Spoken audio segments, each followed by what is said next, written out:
Good afternoon विद्यार्थियों। BSc part third में अगला जो है हमारा वो है इथाइलिन। पीजीआर में हम पढ़ रहे हैं और अगला आता है इसमें इथाइलिन। इसके बारे में हम जानेंगे इथाइलिन क्या है। सबसे इम्पोर्टेंट बात ये है कि ये कैसा हार्मोन है।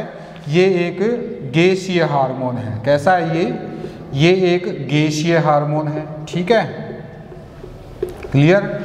दूसरी बात ये कि यह फल परिपक्वन के लिए उद्दीपक का काम करता है, यानी कि फलों को पकाने में ये महत्वपूर्ण भूमिका निभाता है। तो ये कैसा है, फल उद्दीपक है। ठीक है, फल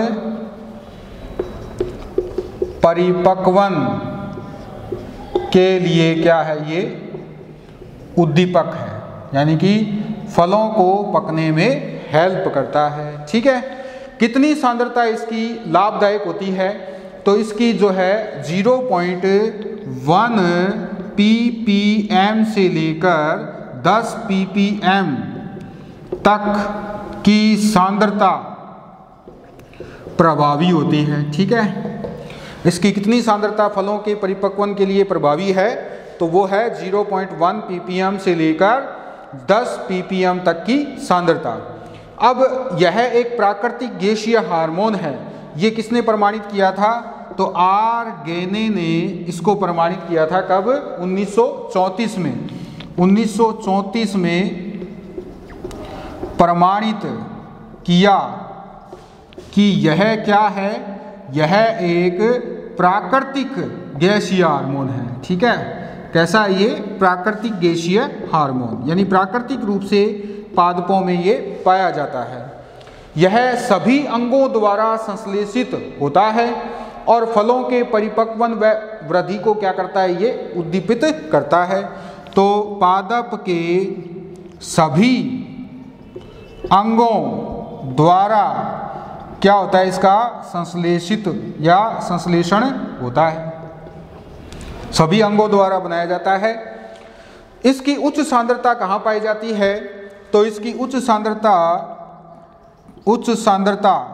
कहाँ होगी, इसकी उच्च सांद्रता पाई जाती है पत्तियों में। कहाँ पाई जाती है, पत्तियों में। ठीक है, पत्तियों में इसकी उच्च सांद्रता होती है। इसके अलावा इसकी जो उच्च सांद्रता है वो पुष्पों में भी है, जो सुषुप्त कलिकाएं हैं उनमें भी हैं। ठीक है, तो पुष्पों व सुषुप्त कलिकाएं, यानी कि ऐसी कलिकाएं जो कि प्रस्फुटित नहीं हुई हैं। ठीक है, इसकी उच्च सांद्रता पाई जाती है। इसका निर्माण जैसे जैसे फल फल परिपक्व होते हैं वैसे वैसे इसका निर्माण भी बढ़ता चला जाता है।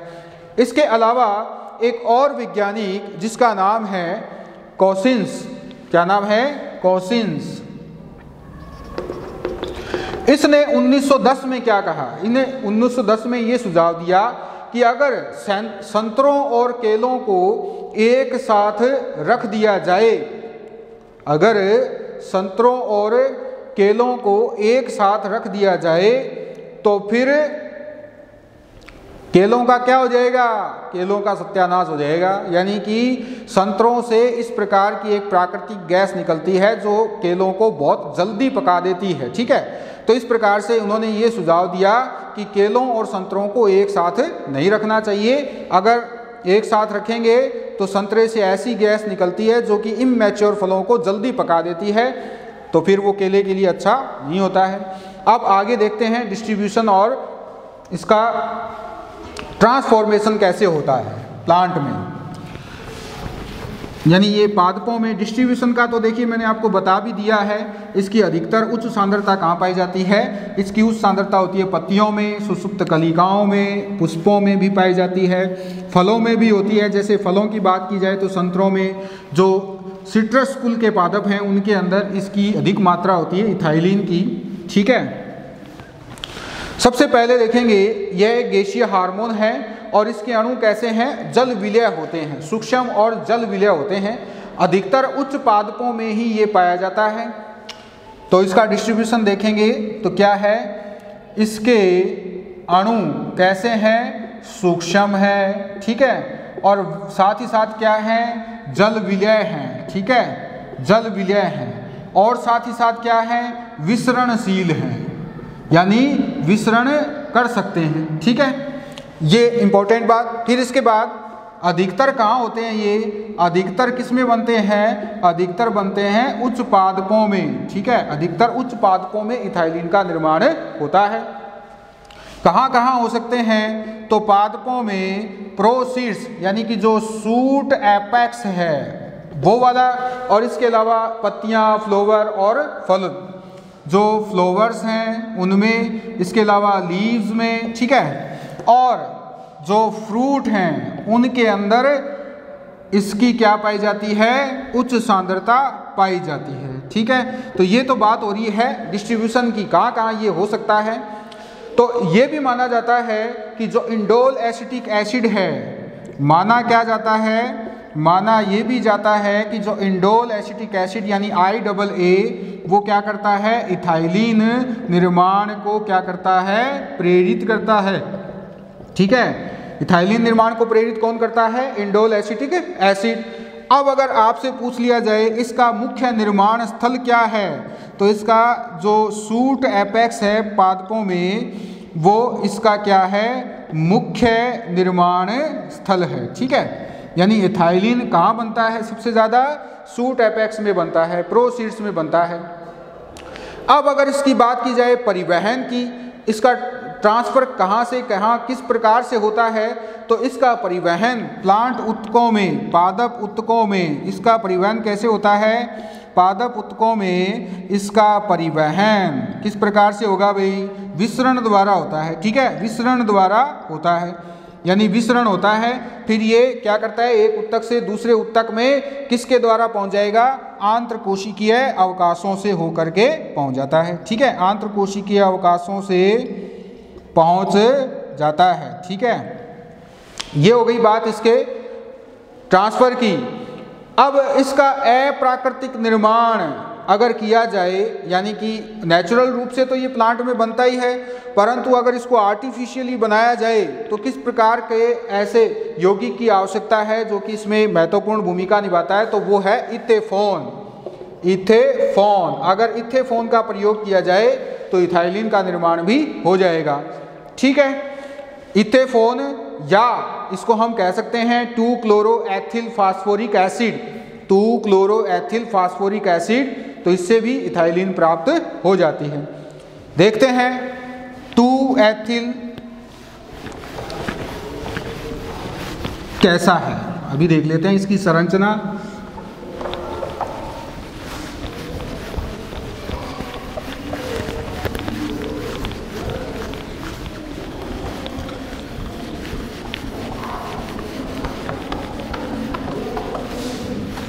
बोर्ड खराब हो गया है, देखिए ये है इसकी संरचना।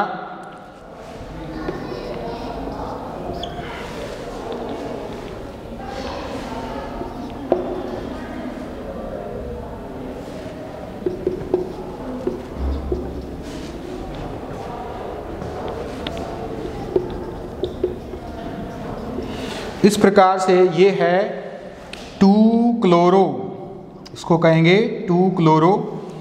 फिर क्या है, ethyl phosphoric acid, ethyl phosphoric acid इसका नाम है, ठीक है। तो ये देखिए 2-क्लोरो एथिल हो गया फास्फोरिक एसिड। कार्य की प्रभाव देखते हैं इसके क्या है। सबसे पहले आता है कार्य की प्रभाव में, इम्पोर्टेंट भी है, तो वो है वृद्धि पर प्रभाव। कार्य की प्रभाव देखिए किस प्रकार के हैं इसके, ज़्यादातर यही पूछे जाते हैं कार्य की प्रभाव ही। तो पहला है वृद्धि पर प्रभाव। तो याद रखना है आपको, जो लंबाई है सूट एपेक्स की या रूट एपेक्स की, उसमें लंबाई को ये क्या करता है, लंबाई में वृद्धि को क्या करता है, ये बाधित करता है, मोटाई में वृद्धि को प्रेरित करता है, ठीक है। यानी आपको याद रखना है कि सूट एंड रूट में लंबाई में वृद्धि को कम व मोटाई में वृद्धि को क्या करता है, ज़्यादा करता है। यानी कि मोटाई ज़्यादा बढ़ती है, लंबाई कम रह जाती है, मोटाई ज़्यादा बढ़ जाती है। ठीक है, इसी तरह से ये और क्या करता है, अपस्थानिक जड़ों के निर्माण को भी प्रेरित करता है। ठीक है, अपस्थानिक जड़ों के निर्माण को भी प्रेरित करता है कौन, इथाइलिन। ठीक है, तो इससे क्या होगा, पादप की क्षैतिज वृद्धि बढ़ जाती है, यानी कि ऊपर की ओर नहीं बढ़ेगा पादप, कैसा बढ़ेगा, क्षैतिज वृद्धि, यानी जमीन से समानांतर दिशा में ये वृद्धि करता है। तो ये वृद्धि पर प्रभाव है, आपको याद रखना है। जैसा कि हमने ऑक्सिन के बारे में और जो जिब्रेलिन है उसमें हमने देखा था कि ये लंबाई को क्या करते हैं, इंक्रीज करते हैं, बढ़ाते हैं, परंतु इथाइलिन क्या करता है, लंबाई को कंट्रोल करता है, यानी कि लंबाई को कम करता है, मोटाई को बढ़ाता है। इसी तरह से एडवेंटिटियस रूट के निर्माण को भी ये क्या करता है, प्रेरित करता है। ठीक है, अगला आता है इसमें फल परिपक्वन। दूसरा जो है इसका कार्यकी प्रभाव वो है फल परिपक्वन। तो नंबर 2, अब देखिए फल परिपक्वन में देखेंगे हम, प्राकृतिक जो परिपक्वन होता है फलों का, उसमें एथाइलिन का सबसे महत्वपूर्ण योगदान होता है। इसके प्रभाव से क्या होता है कि कुछ जीन सक्रिय हो जाते हैं और फिर ऐसे एंजाइम बनते हैं जो कि फल परिपक्वन के लिए क्या है, आवश्यक हैं। तो साथ ही क्या करते हैं, फल परिपक्वन के समय इथाइलिन का उत्पादन भी बढ़ जाता है, जिससे श्वसन दर भी बढ़ जाती है। श्वसन दर की यह वृद्धि को हम इस वृद्धि को हम क्या कहते हैं, क्लाइमैक्टेरिक राइज कहते हैं। ठीक है, ऐसे फल जिनके अंदर इस तरह से क्लाइमैक्टेरिक राइज हो जाता है तो उसको हम कहते हैं क्लाइमैक्टेरिक फ्रूट। देखिए फल परिपक्वन में अगर हम देखें तो ये प्राकृतिक रूप से फलों को पकाता है। ठीक है, पहली बात तो ये। दूसरी बात ये कि इसके प्रभाव से होगा क्या, तो इसका प्रभाव कुछ जीन को क्या कर देता है, सक्रिय कर देता है। जीन को सक्रिय कर फल परिपक्वन के लिए एंजाइम निर्माण को क्या करता है, प्रेरित करता है। ठीक है, यानी इथाइलिन के प्रभाव से ऐसे जीन सक्रिय हो जाएंगे जो ऐसे एंजाइमों का निर्माण करेंगे जो कि फल परिपक्वन के लिए कैसे होते हैं, जरूरी होते हैं। ठीक है, अब देखिए, अब फल परिपक्वन के समय की अगर बात की जाए तो जैसे जैसे फ्रूट मैच्योर होते हैं तो फिर साथ ही साथ क्या होता रहता है, इथाइलिन का जो निर्माण है वो भी बढ़ता रहता है। इथाइलिन का निर्माण बढ़ने से जो क्या होगा कि ऐसे फलों में श्वसन दर की भी बढ़ोतरी हो जाती है और ऐसे फल फिर क्या कहलाते हैं, ऐसे फल कहलाते हैं क्लाइमैक्टेरिक फ्रूट कहलाते हैं। और ये क्रिया कौन सी कहलाती है, क्लाइमैक्टेरिक राइज कहलाती है। आगे है पुष्पन पर प्रभाव। पुष्पन पर किस तरह से इफेक्ट डालता है इथाइलिन, तो देखिए पुष्पन पर इफेक्ट में अगर देखें हम तो ऐसे अधिकतर पादप जातियां जिनके अंदर इथाइलिन पुष्पन पर निरोधी प्रभाव डालता है, निरोधी का मतलब इनहिबिटर होता है ये, आम और अनानास में तो ये पुष्पन को प्रेरित करता है। ठीक है, और अन्य पादपों में ये पुष्पन को क्या करता है, कंट्रोल करता है, यानी कि पुष्पन को रोक देता है। मादा पुष्पों की संख्या भी आम और अनानास जैसे पादपों में ये बढ़ाता है। तो पुष्पन पर इसका कैसा प्रभाव है, अधिकतर मामलों में नेगेटिव इफेक्ट है, पॉजिटिव नहीं है। पॉजिटिव होता तो ये पुष्पन को प्रेरित करता जैसा अनानास में है या आम में है, लेकिन ऐसा नहीं है। अधिकतर पादपों में इसका प्रभाव कैसा है, नेगेटिव है। इसके बाद विल्गन, तो फलों और पत्तियों में जो एक विल्गन की प्रक्रिया होती है, मैंने आपको बताया भी था, जैसे ये शाखा है और इस शाखा पर ये जैसे पुष्प है, तो ये पुष्प की अगर बात की जाए या पत्ती की भी बात की जाए, ये पत्ती मान लेते हैं हम, ये पत्ती है, तो इस पत्ती के निचले सिरे पर जहाँ पर ये पेटियोल है, इस पेटियोल पर एक परत का निर्माण होता है। ठीक है, जिसे हम विल्गन परत कहते हैं, क्लियर, एब्सिसिन लेयर कहते हैं। और इस एब्सिसिन लेयर का निर्माण ऑक्सिन के प्रभाव से होता है। तो इस एब्सिसिन लेयर को बनाने में ये क्या करता है, अपनी हेल्प करता है, यानी इथाइलिन के प्रभाव से विल्गन परत का निर्माण भी प्रेरित होता है। ठीक है, तो फिर होगा क्या तो पुष्पों, फलों और पत्तियों में इस प्रकार से ये इन तीनों के विलगन को भी प्रेरित करता है। जो इथाइलिन है C2H4 ये ऑक्सीजन के प्रभाव को कम कर देती है, जिससे कि विलगन परत तेजी से बनती है। इसके अलावा सेलुलोज के निर्माण को भी ये तीव्र कर देती हैं। सेलुलोज नहीं, सेलुलेज। एक्चुअल में सेलुलोज को पचाने वाला एंजाइम कौन सा है? सेलुलेज है। सेलुलेज का पाचन करने वाला एंजाइम क्या है? सेलुलोज का पाचन करने वाला है सेलुलेज। तो सेलुलेज का एंजाइम का निर्माण इसके प्रभाव से बढ़ जाता है, जिससे धीरे धीरे कोशिकाओं में उनकी कोशिका भित्तियां क्षीण पड़ जाती हैं, यानी कि विघटित हो जाती हैं और विलगन हो जाता है, यानी पत्तियां, पुष्प और फ्रूट समय से पहले ही झड़ जाते हैं। इसके बाद अगला आता है इसमें जीर्णता, एजिंग। एजिंग को प्रेरित करने का काम कौन करता है? इथाइलिन करता है। इथाइलिन के प्रभाव से एजिंग जल्दी होती है, क्योंकि ये परिपक्वन से रिलेटेड एंजाइम है या जो हार्मोन है। तो ये करेगा क्या? जीर्णता को प्रेरित करता है। इससे पत्तियां पीली पड़ जाती हैं, यानी कि उनमें क्लोरोसिस हो जाएगा और झड़ जाएंगी। इसकी अधिकता से जो मेटाबॉलिज्म है वो कमज़ोर पड़ जाएगा। मेटाबॉलिज्म कमज़ोर नहीं पड़ेगा, बढ़ जाएगा। मेटाबॉलिज्म बढ़ने से जो फिजियोलॉजिकल रिएक्शन है वो अधिक तेज़ी से होंगी, यानी एक सामान्य गति से ना होकर के उनमें तेज़ी आएगी। और साथ ही साथ पुष्पों की पंखुड़ियाँ भी धीरे धीरे क्या है? मुरझाकर गिर जाती हैं। फिर हम बात करेंगे इसमें जलाक्रांत और जल निमग्न पादपों पर प्रभाव। देखिए, हम ऐसे भी पादपों के बारे में जानते हैं जो जलाक्रांत भूमि पर पाए जाते हैं, जल निमग्न अवस्था में पाए जाते हैं, जलीय वातावरण में पाए जाते हैं, जिनको हम हाइड्रोफाइट भी कहते हैं। तो जलाक्रांत भूमि में उगने वाले पादप, उनमें क्या होता है? ऑक्सीजन की कमी हो जाती है। अब ऑक्सीजन की कमी से, अगर ऑक्सीजन की कमी होगी तो कम एथाइलिन बनेगा, इथाइलिन का निर्माण भी प्रभावित होगा, तो इथाइलिन का निर्माण कम होगा। अब जो थोड़ी बहुत इथाइलिन बनती है वह पादप ऊतक के अंदर ही रह जाती है, जो सेलुलेज एंजाइम को प्रेरित करती है।